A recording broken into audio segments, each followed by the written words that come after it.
Bonjour et bienvenue dans le journal de l'emploi. Vous êtes chef d'entreprise et vous cherchez du personnel, ou vous êtes demandeur d'emploi et vous cherchez évidemment du travail. Écrivez-moi à emploi@teletoulouse.com. Je vous inviterai à venir faire votre demande ici à TLT.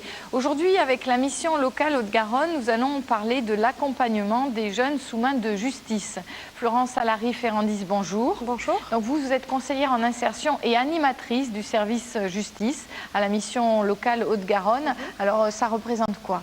Alors la mission locale Haute-Garonne accueille donc des jeunes de 16 à 25 ans qui rencontrent différentes problématiques d'ordre social, en particulier celles liées à la justice. Nous sommes donc amenés à rencontrer sur les différentes antennes de la mission locale des jeunes qui sont accompagnés par le ministère de la Justice, en particulier les services de la protection judiciaire de la jeunesse et les services pénitentiaires d'insertion et de probation, avec qui nous collaborons pour bien comprendre la mesure judiciaire mise en place et sa contrainte.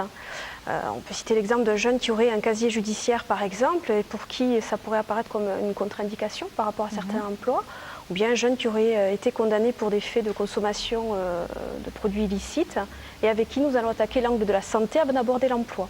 Donc notre métier, c'est de bien travailler en amont, toute la partie insertion sociale, avant de travailler l'accès à l'emploi. Voilà, de préparer le terrain avant de travailler, pour que l'accès à l'emploi soit durable. Tout à fait. Alors nous avons deux modes d'intervention, donc sur les lieux d'accueil des différentes antennes de la mission locale Haute-Garonne et en maison d'arrêt où intervient mon collègue. Et vous avez des partenaires? Et nous avons beaucoup de partenaires, en particulier le ministère de la Justice, avec qui nous mettons en place une étroite collaboration, chacun sur ses missions, à la fois éducatives pour les éducateurs de la protection judiciaire de la jeunesse et notre métier qui est l'insertion professionnelle. Jean-Philippe Coste, bonjour. Bonjour. Donc vous êtes conseiller en insertion et intervenant en maison d'arrêt. Alors voilà, quel est votre travail? Voilà, moi j'effectue une permanence hebdomadaire donc à la maison d'arrêt de Seyss, où je reçois les personnes qui sont prévenues ou condamnées, soit parce que des collègues me préviennent de leur incarcération, soit parce que les travailleurs sociaux me les adressent aussi pour essayer de préparer la sortie. Donc là, il y a plusieurs cas possibles, c'est-à-dire que les personnes sont soit en fin de peine et on essaie de mettre en place un parcours d'insertion pour la suite, soit les personnes sont en cours de peine et demandent un aménagement de peine qui peut être sorti en conditionnel ou en semi-liberté ou éventuellement en bracelet électronique. Et donc là, on essaie de préparer des parcours, mais en cours de peine.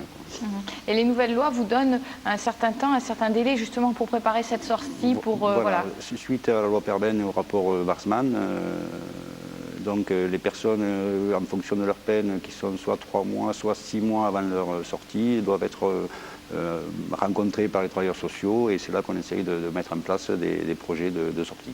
D'accord. En tout cas, si on va avoir aussi plus de précisions sur votre action, on peut vous contacter. Il y a 2 numéros de téléphone, donc au 05 61 78 51 16 et au 05 61 51 54 31. Merci d'avoir été nos invités. Nous continuons avec le conseil pratique du journal de l'emploi.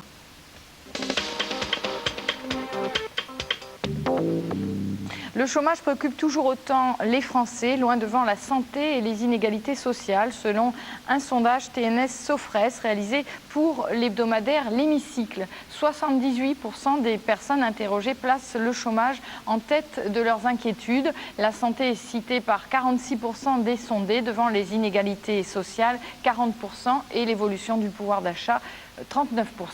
Nous continuons avec les annonces du journal de l'emploi. La mission locale Haute-Garonne recherche une ou un électricien du bâtiment pour des travaux d'installation électrique en contrat d'apprentissage.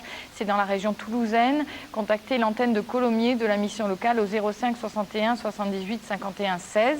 La mission locale Haute-Garonne recherche une ou un employé de restauration collective en CDD de 6 mois. Il faut avoir le permis B et c'est à Blagnac. Contactez l'antenne de Colomiers de la mission locale au 05 61 78 51 16. La mission locale Haute-Garonne recherche une ou un plongeur en CDD de 4 mois, c'est à Tournefeuille. Contactez l'antenne de Colomiers de la mission locale au 05 61 78 51 16.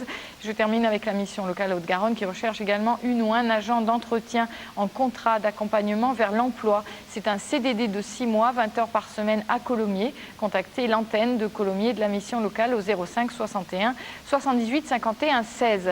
Vous pouvez retrouver toutes ces annonces sur le site internet de TLT, www.teletoulouse.fr. Voilà, c'est la fin du journal de l'emploi. Merci de l'avoir suivi. Je vous retrouve demain avec l'agence d'intérim ADIA pour parler du handicap. Alors à demain, 18 h.